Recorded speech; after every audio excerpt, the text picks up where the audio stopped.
Welcome to the Antlered Crown podcast, where we discuss brews, witchcraft, spirituality, and more. We hope through conversation we can continue to learn something new about ourselves and each other. Today we'll be drinking some tea. Tea! Tea! And then we're going to talk to a very inspirational folk practitioner. So come on in.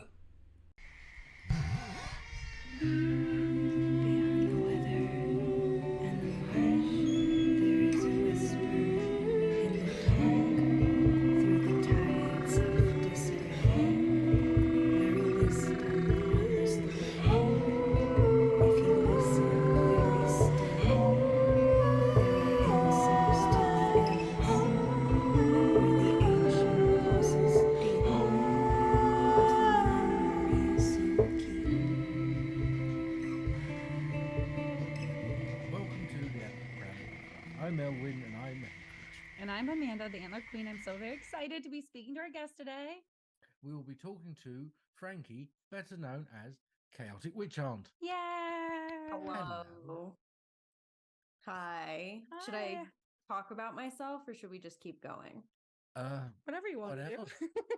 Well, I'm Chaotic Witch Aunt on the internet. A lot of people better know me as Frankie, and I am an Italian American folk practitioner, a folk witch, and a devotee to Diana. Beautiful. Nice. I'm not familiar with Diana. What? That's okay. I'm not a traditionally witchy person. I came into witchcraft through you. Yeah. I'm a right. pleb, A essentially. pleb. The proper term is normie. A not- normie, yeah. Normie. But I'm loving it. I'm just here. I love it. It's Yeah. great. Good. Diana's the Right. archer, right? Yeah, she is goddess of Roman / possibly like ancient Italic goddess of the hunt, of healing. Sometimes she was also like of the rural pastures, so like Okay. animals and farming. Mm. I work with mostly her Nemorensis epithet, which was Diana who was worshipped at Nemi near Aricia in Italy. Mhm. That originally probably may have been a local woodland nymph and also a little bit of Artemis and also a early epithet of Hecate, all kind of influenced her in this area. Wow. Yeah. That's awesome. Yeah. You do know something about that because you said pleb, and that's a Roman term. So you do. I know that from the internet, though, like from gamers. Yeah, that's They from- call each other plebs. No, you got that from me because I call you a pleb. You pleb. Well, there's that too. Well, should we start? Should we press on? Yeah. All right. Well, do you want to go first, or should I go first? Oh, I love this question. You go first. You want me to go first? Yeah. All right. Okay. Let me just squint. Squint. Get up there. Come on. Oh my God. Come on, Grandpa. I have to zoom manually. Hang on. What is the biggest thing you've learned from the Witch Talk or Instagram community, and what has your experience been like? Oh, Oh man. God. Starting off with the bombshell of a question. Yeah. I think that my opinion has changed a lot in this year, like starting in January, Mhm. on what I feel like Witch Talk and Instagram has taught me. And I think for the most part, it's taught me discernment. It's taught me a lot of discernment, and it probably also taught me a little bit to be a pessimist sometimes, or at least, Yeah. at the very least, a realist. Yeah. I think there's a lot that I learned from people in those communities who are my teachers, my peers, my friends, like my educators. And that in itself is like a little subset of a kind of the bigger community. And that is the positive part. It's like you can find learning and knowledge in any place at any time. Right. However, I also think that Witch Talk and Instagram teach you a lot about your own boundaries, about what you want in a teacher, what you want in a friend, and maybe even perhaps what to look out for. in these situations that are kind of like quote unquote red flags. Yeah. I'm also probably a little bit more pessimistic this week than I have been other weeks. Oh, no. But that's okay. And there's a lot that I think witch talk in general, like it was my first kind of open public situation where I was a witch. And I was like, this is what I'm doing. And being able to learn from a bunch of different people about different traditions, practices, and cultures also taught me the importance of hearing other people's opinions. So that's kind of a very big thing for me now, is whenever I come onto a podcast, whenever I make a video, I'm like, so this is my opinion and everyone's going to have one, and it's fine if you disagree. And here's some other people with different opinions that you can go look at. Because to me, that's so important. And the diversity and variety of traditions and practices and beliefs is something that I feel like should frequently be honored instead of just kind of brushed over. That's a good answer. It can be a minefield sometimes, can't it? I think one of the things it's taught me is if someone wants to have an argument with you, it's got nothing to do about what they're arguing with you about. Yes. My God. They will find the argument and they'll find a way of continuing the conflict. Because sometimes there's times when, someone will say something and someone will say, oh, so it's because of and it's completely the opposite, anything to do with what the person's talking about. And you're like, I don't understand. I don't understand. It just really what do you mean? Someone going, I hate lemons, and then someone else goes, so you hate citrus fruits? And it's like, no, just lemons, and I just don't like the taste. And they're like, so you think they're terrible in every aspect? And I'm like, what are you talking about? How are you getting it? Yeah. It's wild. It's really the inference and everything. Yeah. It's a lot. Yeah, it is. There's a level to it as well that I've also realized, is that a lot of the time, being able to discern between people who are asking a genuine question and genuinely want to learn, and people who want to try to prove themselves right or you wrong. Yeah. And I've realized there are people, I got a huge platform. There are always going to be people that don't like me, don't like what I do, or try to provoke me or say my name in order to get attention or get me to pay attention. Yeah. And Alvin, I know you have a decent sized platform as well, and I'm sure that you've experienced some similar things. Do you know what the one thing that winds me up, and it really does wind me up, is when people tag other creators in on your videos. They don't say anything, or they just say, what do you think? They just tag another creator. Like, why are you trying to stir shit up? Like, that's what it is. It's not even like, hey, look at this video, or like, hey, could you give me your opinion? It's just look. Look, I'm like, yeah, exactly. Why are you tagging that person? Yeah. Why? Yeah, that drives me mad, because there's no other reason apart from they want to see drama. They want to back and forth, because that's what they're there. They love it, the back and the forth. I don't like doing that. I don't like the back and the forth. I'm terrible at blocking. I block people. Yeah. It's like, oh, you're gonna cause problems. I block. I always say blocking is the most powerful protection spell that anyone has on the internet. It really and is. Sometimes people take it personally. I've had people get really, really like upset that I blocked them. But I'm always like, listen, if you're taking that blocking as something personal and not just me setting a boundary of like, I don't want to see your content and I don't want you to see mine, because that's what it is. I don't know anything about you off the internet. I just know I don't like your content and I don't want to see it. Yeah. And people, I'm sure listening to this be like, ChaoticWitchAunt doesn't like people. And I'm like, no, there's a lot of people I don't like. Honestly. I just don't talk about it. Yeah. Exactly. Because then that's stirring the pot again. It does. That's the thing. It's trying to keep all of it separate. All the just the people, the drama and everything. Yeah. Trying to keep it separate is a skill in itself sometimes, because sometimes you want to say something and you know that if you do, it's going to get taken the wrong way in some ways. It's just feeding the beast, isn't it? And so it's my friend and my teacher, who not a teacher from my tradition, but someone who like as a person I've literally just learned so much from them. What she says famously is, you don't want to be like the rattlesnake. You want to be like the black mamba, because the rattlesnake makes noise and when it alerts everyone that it's around. So when you are upset with something, when you are frustrated by something, you Black Mamba it. If you really want to, talk about it with someone, go talk about it with someone, but don't let everyone know that you're pissed off or that this person's upsetting you, because then allowing people to see that says oftentimes more about you than about them. Yeah. And by the way, that person is the Death Witch, which is she has a line of oils, and I call her Lou, and she's fantastic. I love her. Oh, that's great advice. It's good advice, that. Yeah, because that's a lot of stuff, especially on Witch Talk, is like that. People advertising curses towards each other.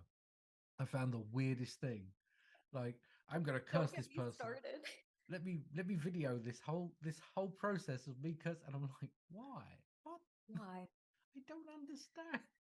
And I'll always say this, I'm not someone, I've never casted on anyone on TikTok, like a hex curse, etc., just because I don't have time. I'm not interested in it.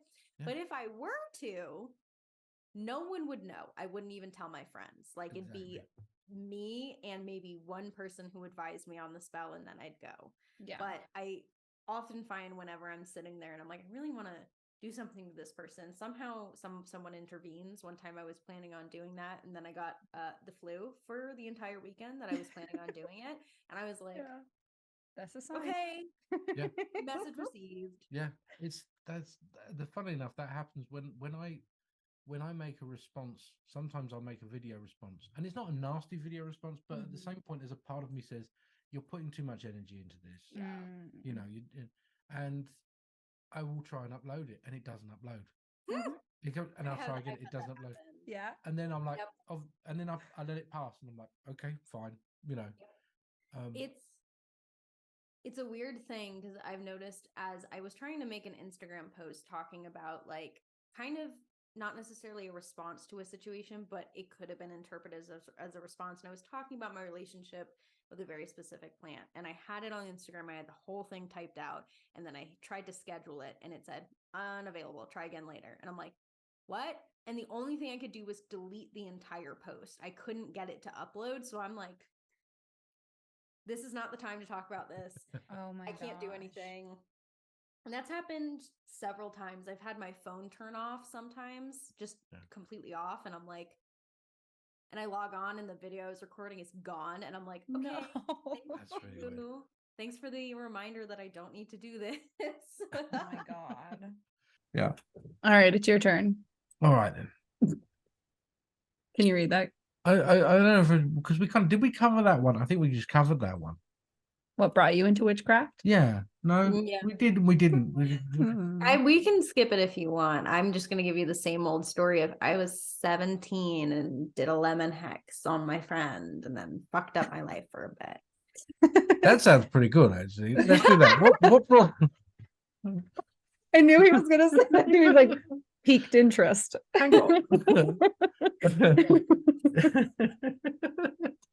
No, genuinely though, because I think that's important. I always say that witchcraft is all about fucking up, and like what you said, witch talk, especially witch talk, is all about don't fuck up. You're not allowed to fuck up. It's like, then how do we learn? And especially people like yourself, people look up to. It's important that they are aware that fucking up is a big part of it. So let's go. Yeah. So what got what brought you into witchcraft initially?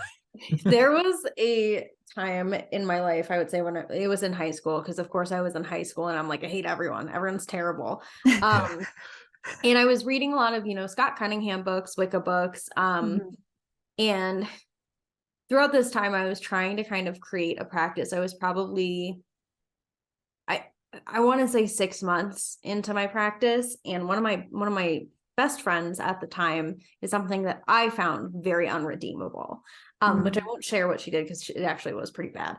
But I was like, you know what? I'm a witch. I can hex her. So I scrolled onto Pinterest because, of course, I did. And I look up hexes for bad people, like witchcraft hex. And it's like, here's a lemon hex. And I'm like, all right. And it's like, here are all your ingredients. I'm like, all right. And then so I start collecting them. Yeah. There was a tiny little jar of like, I don't even know what it was. It must have been what I thought at the time was like war water or war oil. So there were a lot of things in there. It was moldy. It was real bad. Like smelled nasty, like, which is the point, but like Yeah. also it was not traditional war water. And I'm going to make that very clear. It was what a 16-year-old person thought was war water. Mhm. Wicca and the internet. Yeah. So, you you slice the lemon open, you put them in there, you put all these things in there. And the concept of the hex is actually really good. It's very like nice baseline for hex work is putting someone in like the lemon or the kind of coffin, or like a container, depending on your practice, that sours them and adding other things in and trapping them in that container. So I did that. And then it's like, and now leave it outside to, be exposed to the elements. And I'm like, well, I can't take this lemon hex downstairs and put it outside. My mom's going to freak out. So I hang it on my window. I'm like, nice. And then one day I have a little hook that you swing in and out to open the window. And I open the hook and I just hear a clatter. And I was like, oh, that's not good. And I look out and I see the lemon rolling down the roof and go like, because there's my roof here and then the roof outside my parents' house right here. And it's just fucking goes all the way down and then rolls again. And so it's in the gutter, or I thought it was like, okay, it's going to be outside. I go outside and I'm looking and I'm like, where is it? It's not here. I'm like, what happened? And instead of being, the witch I am now, if that happened, I'm like, holy fuck, get the ladder. I need to get this. We're going to bury it at the crossroads. We're cleansing the whole house. So 16-year-old me was like, well, I can't let my parents know that I did this. So we're just going to leave it. And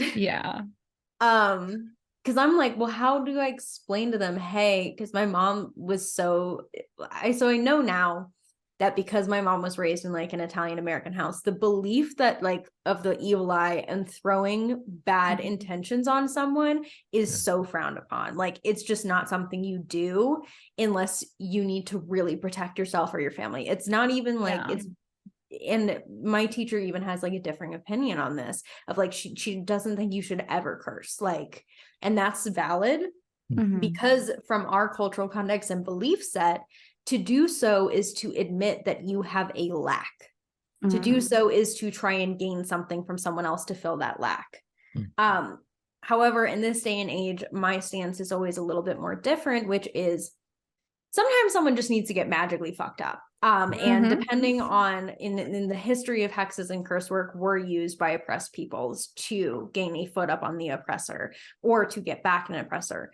And so with that kind of understanding of curses and hex work and the understanding that I have from my tradition, it kind of fits in the middle with, you really have to piss me off in order for me to do a hex. 16-year-old me didn't know this. All right. 16-year-old me was like, Pinterest is fantastic. I can make this person suffer.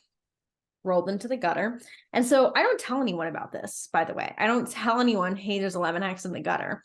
And I was on my way to college because I was like a senior when I think I did this. I'm on my way to college, and from according to my parents, because I don't remember this happening, according to my parents, they said, hey, by the way, there's a hex in the gutter. There's a lemon in the gutter. You need to get it out and bury it at the crossroads. We're on a 6-hour drive to college. And my parents are like, what the fuck did she just say? What the fuck did they say? Like, excuse me? And they're like, what do you mean? And I'm like, don't ask questions. And they're like, no, we're going to ask questions. So and then I'm at college, so I can't get it out. Yeah. So for 2017 to 2020, late 2020, early 2021, that it was like 3 to 4 years that hex stayed in the gutter of the house. Oh my God. Through that entire time, a lot of shit happened, a lot of not good shit, a lot of not fun shit. During that period, I had like, and this was because of other things, but I had like the worst chronic illness flare up of my life.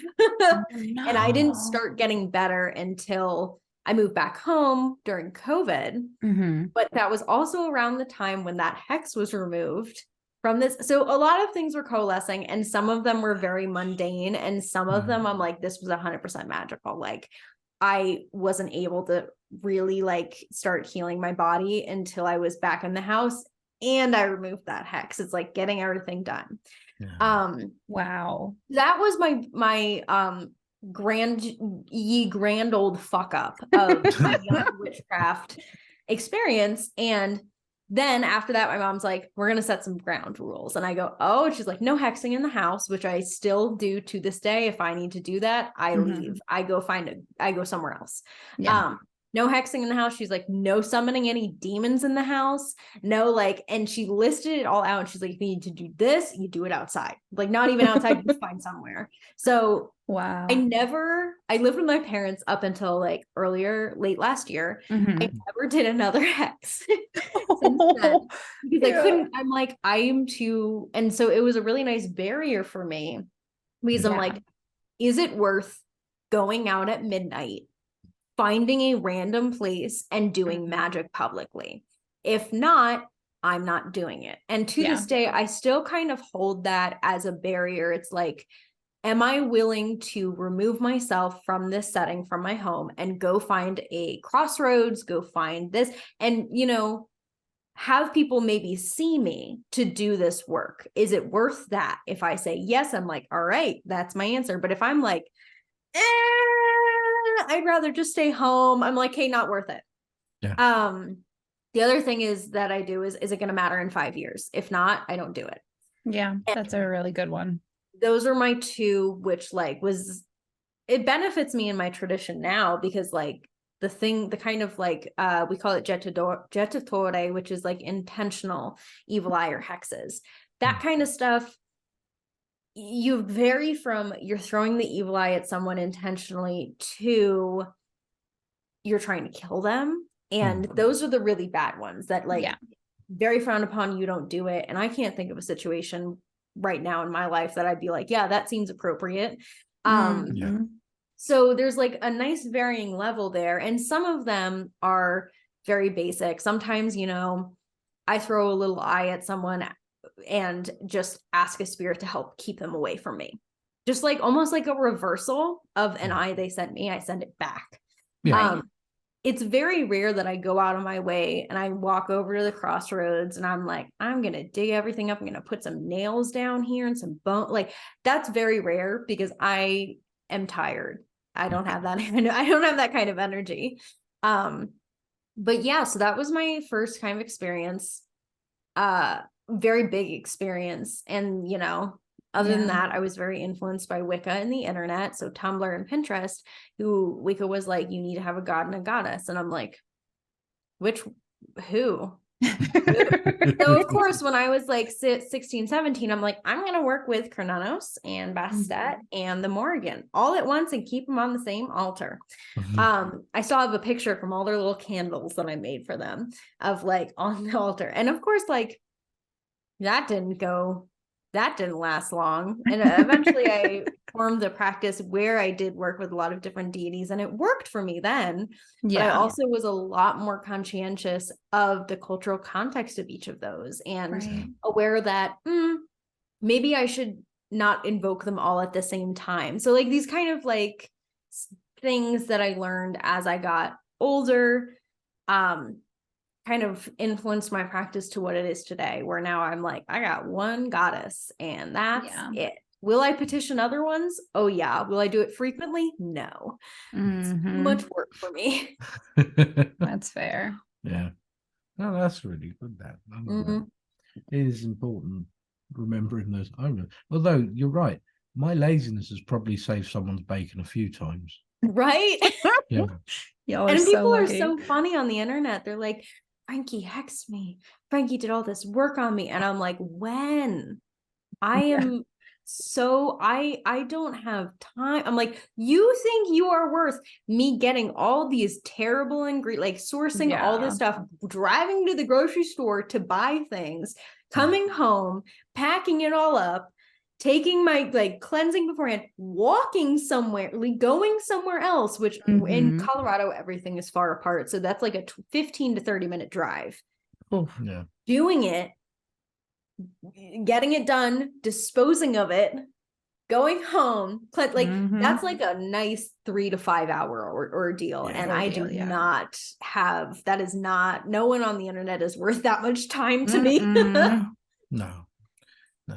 We've had stuff like that with people just apparently what was the one they said? You like eat people's energy. I eat their energy. That was Like, the one. you have zapped my energy. I- My magical powers are gone because of you. Quite literally, someone messaged like, "You told me energy, you're haunting me. Make it stop, please." I'm like, Please let it be gone. when this message came over, someone sent to me. At the time, I'm cooking a pot of beans for beans. I'm like, what? Like with the kids next to me, I'm like, well, that's it, kids. Your father's a nefarious evil villain, clearly. Yep. You're a yeah. vampire. Well, anyone can have opinions of you on the internet based off your content. And I often find with content creation that there are a lot of people who don't actually see you and your content. They see a mirror of Mm. something they don't like about themselves, something they're insecure of, something that they want from you. Mm. And a lot of times I will, talk to people that were like, how does this not bother you? I'm like, because I know it's not about me. Yeah. It's about them and something that they see in me that makes them upset, Yeah. or it triggers something for them. And that's okay. And I know a lot of people, if anyone's listening to this, it's like, no, I hate Frankie. I hate Frankie because of A, B, and C. And I'm like, have you ever told me about it? Have you ever talked to me personally and had a conversation about why you don't like me? Do you have me blocked? Have you never, like, do you look like it's this thing where, like, if you really don't like me, Yep. and you have a reason, we can talk about that reason, or you could just leave and that's Yeah. okay. But I assure you, a lot of people don't do that. They don't block you. They just keep talking Yeah. about you. And I'm like, okay, all right. It's a lot. It is. It is. I wanted to dig a little bit deeper and talk about how your shift into American Italian folk witchcraft became more prevalent, and what that transition, moving away from more deities into more saints and spirits, has been like. It's been a wild time, to say the least. And every time I think I'm like, yeah, I'm pretty set. No, next it's like I learned something else. Right. So originally, what happened is as I was getting ready to leave for Colorado, so early 2021, I had a teacher who is also like Italian American and also has learned a bunch of other traditions. And he sits me down and I'm like, I don't know why, like, like I work with all these deities and I feel like I'm not on the right path. And he goes, well, I feel like he's just like, at some point you're only going to work with Diana. And I'm like, really? And he's like, yeah, like that's just where you're going to end up.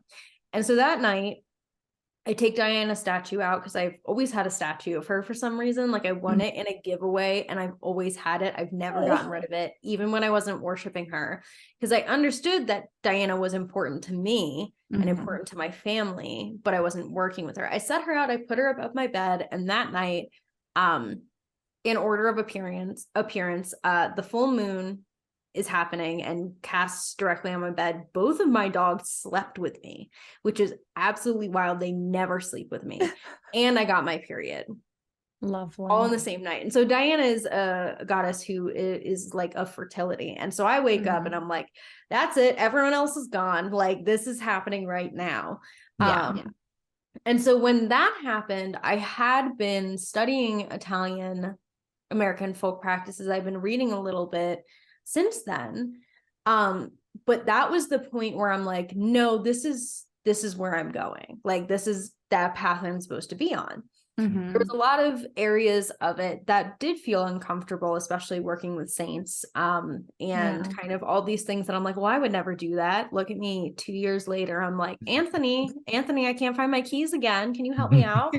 And as I learned more about folk magic and folk practices, the more I realized that divinity is a last resort. and this happens despite the divinity you're talking to. If it's a Mhm. Roman deity or the Christian God, you're not going to them first to ask for help. You're going to plants, you're going to the land, you're going to the crossroads spirits and the saints, and you're going to all of these other people before you get there, especially your ancestors. And while historically in Italian American folk magic, it's very syncretized with Catholicism and it's very Catholic influenced, as kind of this newer group of practitioners is coming up, and I can name a couple that I really recommend.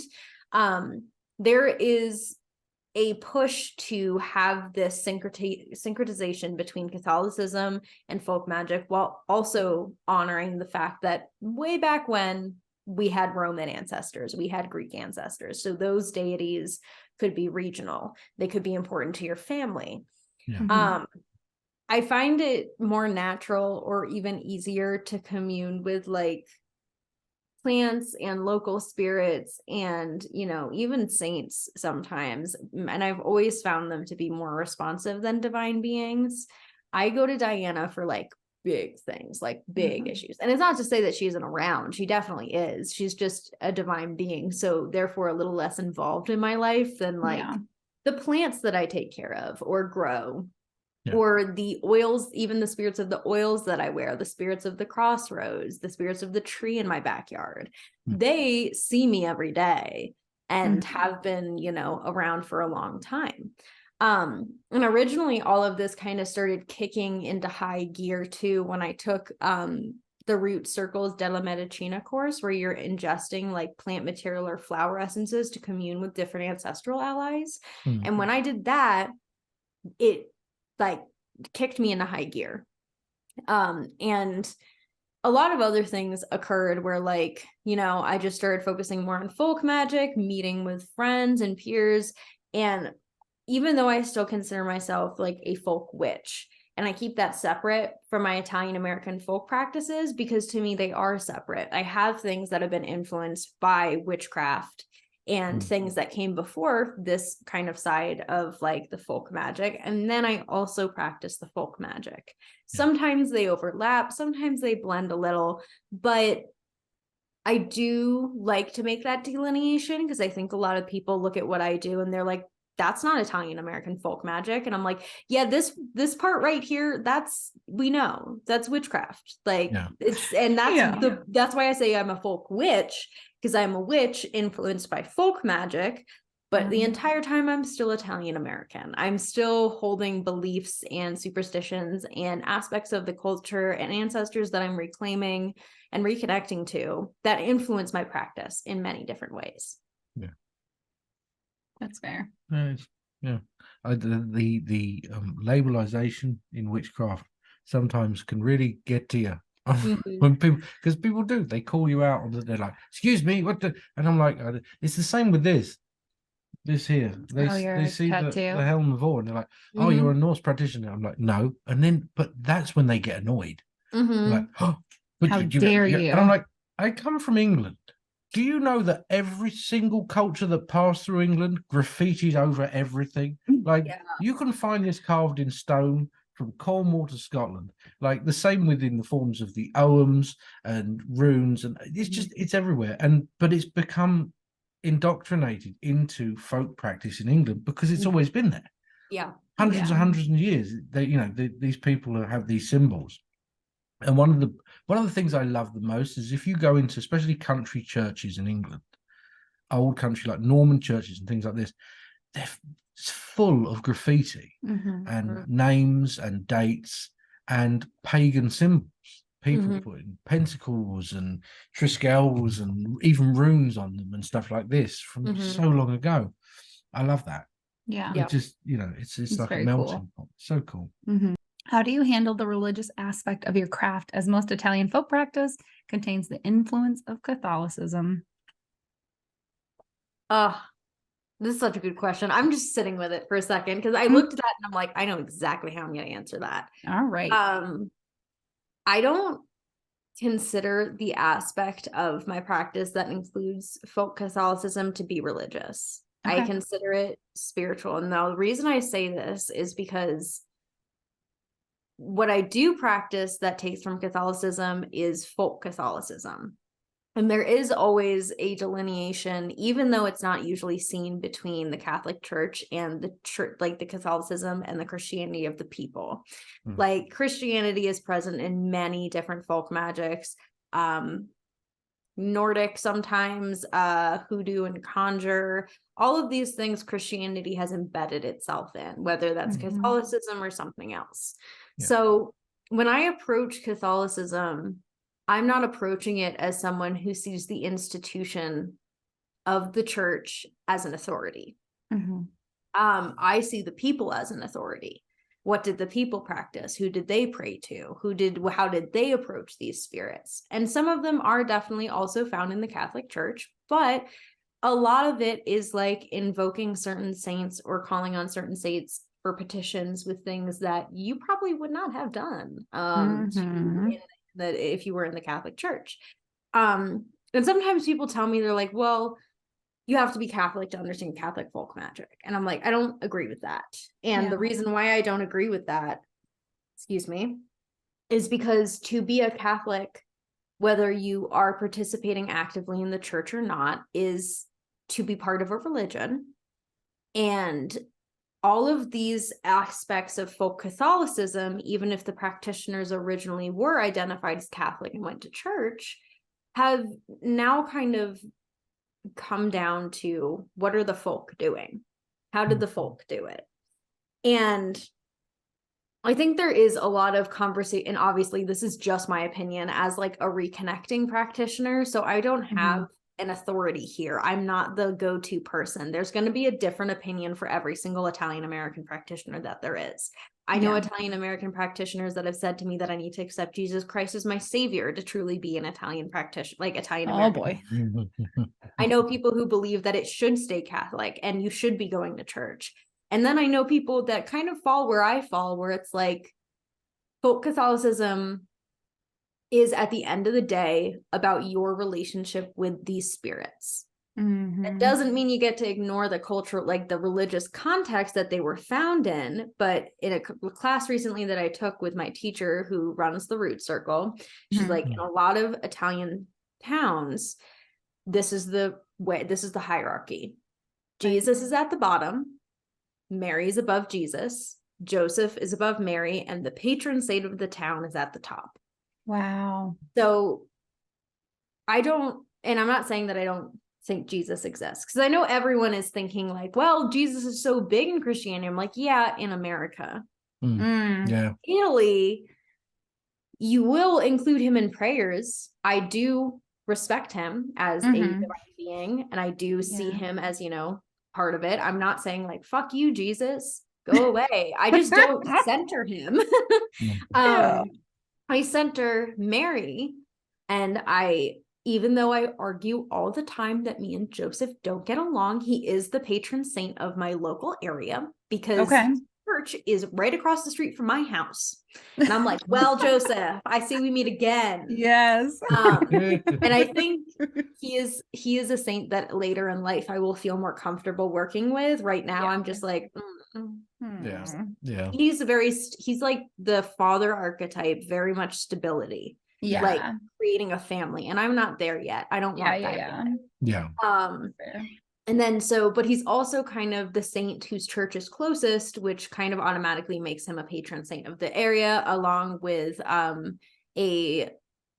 saint that's not, Mother Cabrini is the other one that's very close to my house. So the two patron saints in my area are Mother Cabrini and Joseph. And then I have like Mary, who I petition a lot. And I always say that my personal gnosis is that Mary and Diana and Mary and other deities that are Roman, Egyptian, etc., very much are syncretized. A book that I can recommend on that is Black Madonna's Feminism, Politics, and Religion in Italy. And within that book, she wrote this entire thesis about how Black Madonnas were also found near the old sites of ancient goddesses, or they were also found, or they were literally built upon the ruins of like the Temple of Cybele or Ceres. And how these Black Madonnas transferred. And does that mean that Italian American, like Italian folk practitioners are going around being like, I'm praying to Cybele. No, they are not recognized. Like, it's not goddess worship. It's not something that is active, Mhm. but we also can't ignore the syncretization that has occurred over time. And Right. whether or not you acknowledge that as like, I don't call my veneration of Mary goddess worship, because Mary is not a goddess. Right. But we can seek out the syncretization, and especially as a lot of Italian folk practitioners originally being women, they typically went to the women saints. And before that, way back when they weren't Italians, they were Romans, they were going to goddesses for these problems, for women Right. problems. So there's a lot of like nuance and histories, and everyone, like I said, everyone has an opinion. Oh yeah. But mine has always been that even if we're not sitting here being like, Mary is a goddess, there are certain epithets of her that are very closely tied to ancient goddesses, certain Mhm. Black Madonnas that are very much tied to ancient goddesses. And we have passed down and syncretized old like rituals from ancient Rome and ancient Greece into Italian folk magic. Does that make it pagan? No. It's folk magic. It's like you were talking about with the symbols. There's a syncretization and a cultural exchange that happens with folk, and when something changes over time. And throughout time, little pieces get taken here and there, and it kind of culminates and continues to exist within oral traditions and being passed down by people. Right. And from there, we can kind of see and we can pick it all apart, but at the end of the day, it's still folk magic. It's still the magic practiced by the folk, whether that is Italian or Italian American, or reconnecting Italian American, or diasporic of a different practice. It contains all these elements, but it's still folk magic. It's similar in Cornish practice, because obviously in Cornish practice there's a lot of Bible verse, a lot of stuff that happens in church and around churches as well. But it's not at any point is it considered to be religious in that way. It's still witchcraft, as you say. But it's funny that what you said about how in this country, I've noticed this as well, about the veneration of Jesus, especially, is something I've never been used to in my country. You go past a church, it's about God. They talk about God, they sing to God, they pray to God. They don't talk about Jesus. But here, everyone, when people pray, they say in Jesus' name. And all the time I'm thinking, well, he's dead. Why are you always saying in Jesus' name? He's dead. You know. But it's this. It is really weird. Like it genuinely, because it's one of those things that you don't think about, and then you realize like there is a massive fixation in this country on Jesus specifically, which I've never really experienced anywhere else, to be honest. That's right. true. And it's fine. You can, and here's the thing, it's like you can sit here and center Jesus in your practice, and that's totally okay. And if that's the folk magic you want to do, that's fine. He is technically, part of God, also a saint, divinity, etc. However, since in my lens, I consider him divinity as he was born of God, I don't necessarily go to him for things like, hey, I need help finding my keys. Because he's busy. He's busy turning all the water into wine or something. And all these saints are more accessible to me because saints are people who were living people. They have performed miracles before and after death, etc. And is there some like syncretization too with saints and gods? Yes, but it's a little more complicated because a lot of these saints also were living people, like actual people who existed. And they're not just like Mary, where like she has in a lot of ways, and a lot of epithets of her have become very similar to ancient goddesses. Not all of them, but some of them. So even though Mary's still someone who's like queen of heaven, she lived, she died, she slayed, there are parts to her, and what she represents is more than like a saint. She's like mother of God. And that in a lot of ways is more than what we see with like Saint Lucy, Mm. Saint Agatha. And even if they have similarities to other goddesses or found in regions where these guys, like there's syncretism, but there's also importance in respecting cultural context and the actual spirits of these saints. Because if you walk up to Saint Anthony and you're like, "Are you this deity?" He's gonna be like, "What the fuck are you talking about? You're never finding your keys again." But it really is about, excuse me, forming a relationship with these saints outside of the church for me. And I know a lot of folk Catholic practitioners that approach it similarly, where it really is about, yes, we are learning how it intertwines with this folk magic. Yes, we are learning about what prayers were used and how they were petitioned. But at the end of the day, I'm talking to Mary in my office and I'm praying to her, and I don't need a priest to tell me how to do that. And that separation of institution and folk Catholic is something that I think there is disagreement on how separate it should be. And that's fine. We can have disagreement all day. But I think that there's the Catholic Church as an institution has done some really terrible things. And until they come to terms with that, and they, keep the entirety of like Catholics who are vehement Catholics, believe everything the church says, and like, until they come to terms with that, I know a decent chunk of folk Catholic practitioners who identify as like folk Catholics who will not be going to church.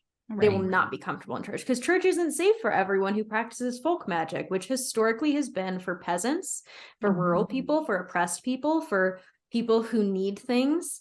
That is who the folk magic is for. And the church is very much right now kind of against that. So I'm not going there. None of my friends are going there unless I need to get a Eucharist for hexing. I'll go in, I'll like toddle in, I'll be like, give me the little Eucharist, put it under my tongue, get it out, and then just yeah, that's so. And I think, I don't know, I have a lot of friends who are folk practitioners, reconnecting or not, that have trauma around the Catholic Church. And I think making space for that in turn is recognizing that the institution is an institution that includes this religion, but the religion can be something else to you.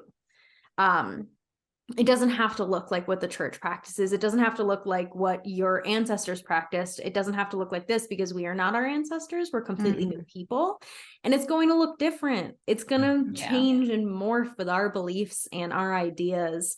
And that's natural. That's part of folk magic. Everyone was like, well, what if I don't want to use like the Our Father? And I'm like, use a Hail Mary, or just go back far enough that there was a Roman prayer or a Roman god invoked for this. And if it may not be folk magic, it may not use the same prayers that we use in folk magic, but if that, you are the folk, if that's what you're comfortable with, go for it.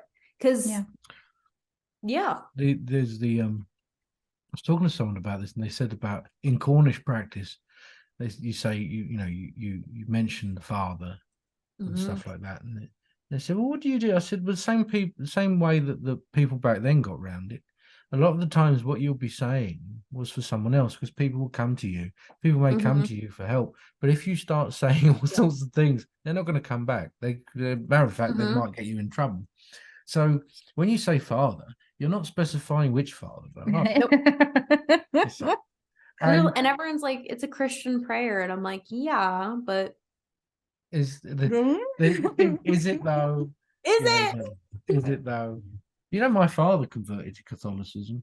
Why? To get married. Yeah, that makes sense. To marry my stepmother. I'm going to be baptizing my children purely for the reason that I want to get the charms under their little shirt and have the priest bless it. And I literally turned to my partner the other night. I go, "Can we baptize our kids?" He goes, "I don't care." I'm like, okay, thanks. And he's like, I'm like, "Do you want to know why?" And he's like, "I don't care." And I'm like, "I need to get the little charms under the shirt." And he's like, "Why don't we just ask the priest to bless it?" I'm like, "It's not the same thing. I can't just do that." So that's my plan. That's a great, honestly, that's a good idea. Like, there is the thing, like you said, like with the Eucharist, the idea of when you make a deal with the old one, in this Mhm. make a deal quote. Mm-hmm. A form of baptism is that you give the wafer to a toad. The toad is supposed to appear within the churchyard. Once you walk around it backwards, saying the Lord's Prayer backwards, the Yep. toad appears and you feed the toad. And that reminded me of that, because every time I think it's all the lovely things in there, lots of nice things that you could use in witchcraft. yeah. And But I'm not allowed inside. I said, I'm not allowed. I said to my dad, I said, so what was it like? Because he went to his in-laws after the baptism. Oh, So I gosh. was like, what was it like? He's like, it was all right. I was like, so what are they like? He's like, they drank a lot of wine. They eat a lot of fish. I was like, Yep. oh, Oh. doesn't sound too bad. He's like, yeah, they talk about golf. I was like, fair enough. I mean, if that's their idea of Oh, well. yeah. I was like, anything about God? He's like, not really. Fair enough. About golf. Yeah. It's wild because I think that we can't fully understand how we'll never fully understand like Mhm. 30, 40, 50 years ago when my, great grandma and great grandpa, when they immigrated, I cannot understand the culture that they were raised in Yeah. and replicate it. Hmm. And I think there's a need to be respectful, a need to respect cultural context and learn about it as much as we can, but also an understanding that it's going to look different. Yeah. And Yeah. some people may not like that. And there's nothing I can do about that because Yeah. I don't want a practice that looked exactly like my grandma's. I don't want a practice that looked exactly like my ancestor 5 generations back, because they didn't move here. They didn't immigrate for me to have a life exactly like theirs. Yeah. So yeah, it's interesting because there is always a little bit of debate around, well, what is real? What is authentic? And I'm like, we don't know. You can just We keep don't digging, know. really, you could just keep digging. That's the problem. Yeah. Um, Because I can't replicate this one spell that was found in my ancestors' region, because I'm not in my ancestors' region. I don't have the same needs. And so how can I utilize it in my life today? Yeah. I'm not going to go outside and scream at the sky for the rain to stop and because my harvest is threatened, because I don't have a harvest. yeah, I exactly. have grass. Yeah. How do I do with that? That's it. Yeah. It's the same thing. It's the wants and needs and what you place as a priority is going to be different now. Yeah. And that's a good thing, as you were saying. That's a good thing. Yeah. So our ancestors look at us now and be like, "What? So if depending on the weather, you may lose children."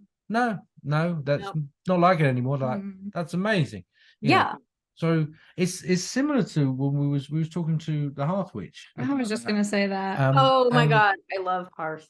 Yeah, we was talking so about funny. the book, The Long Hidden Friend, Mm-hmm. and forms of German practice, but they're all about cattle. They're all about cows. They're mainly about cattle and sheep and different charms and things for cattle and sheep. And we're saying about the adaptive, the nature of adapting to things, though, is what we was calling it. I call the cunning. To have the cunning in witchcraft, and that's what the cunning is. It's like I find myself in this country, and I'm like, that looks like the plant that I know of in England, but it's not.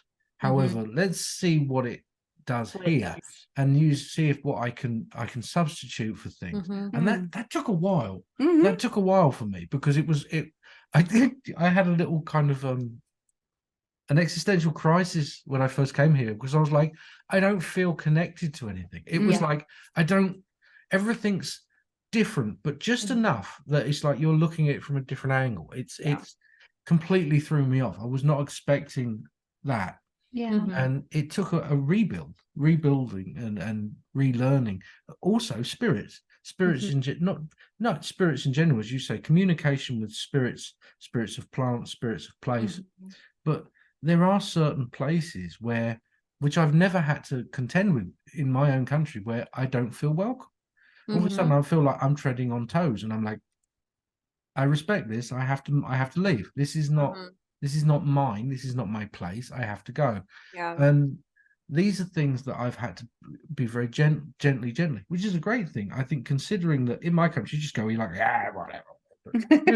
You know, it's like an ancient burial mound. Like, let's sit on top of it. Let's sit on top of it and do the, and it's fine, you know. But here, you're like, no, you can't. You have to be you feel respectful.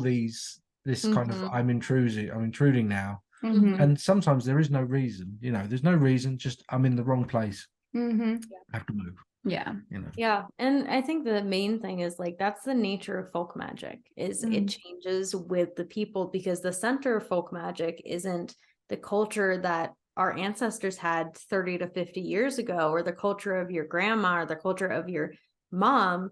It's yours. Yeah. It's what you are living now. And what we're living in now is not like anything that's existed in history. Like, you think they had TikTok in the 70s? No. So there's like all these things that are new that there are no folk magic spells for. So what do? You find old ones, you find prayers that fit, you find spells that may kind of, the intention is the same, about protection, about boundaries, about, you know, and you do them for a different purpose. Yeah. And someone will be like, well, that's not historically accurate. Yeah, I know. I'm not going to say it's not historically accurate, but once again, that's the nature of folk magic, is to change with the people, and as the people change, as things orally transition and verbally are passed down, especially in Italian folk magic, where every region, every family, every town in that region has a different variation, have different beliefs, because Italy wasn't unified for till the 1800s. So you are existing in this macrocosm with a microcosm inside it.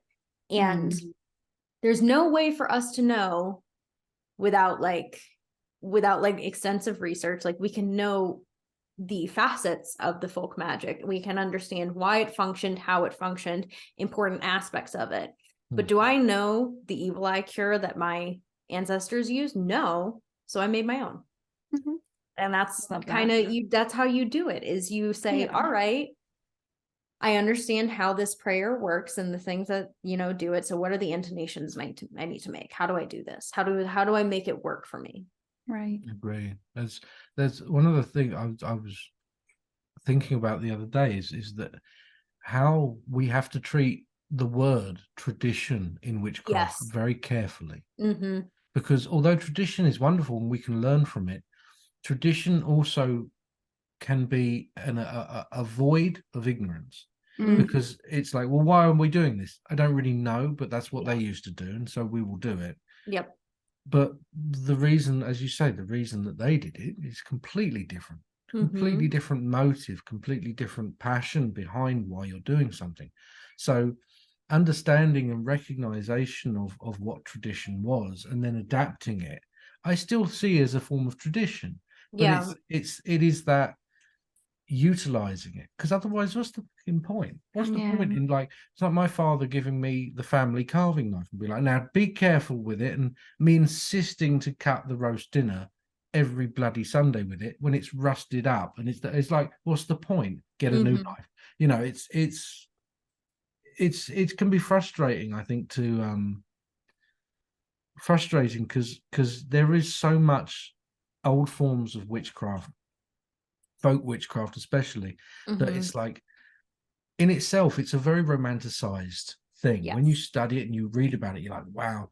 But when you try and apply it today, as you say, it's going to change. It immediately changes, just because you're conceiving of doing it. You think, oh, right, I'm going to, you know, for a very different reason. It's just like you were saying with, I've got this thing that I say about witches of old didn't do spells very much. This is what you were saying about gods and goddesses in this way, is that what they had is they had familiar spirits.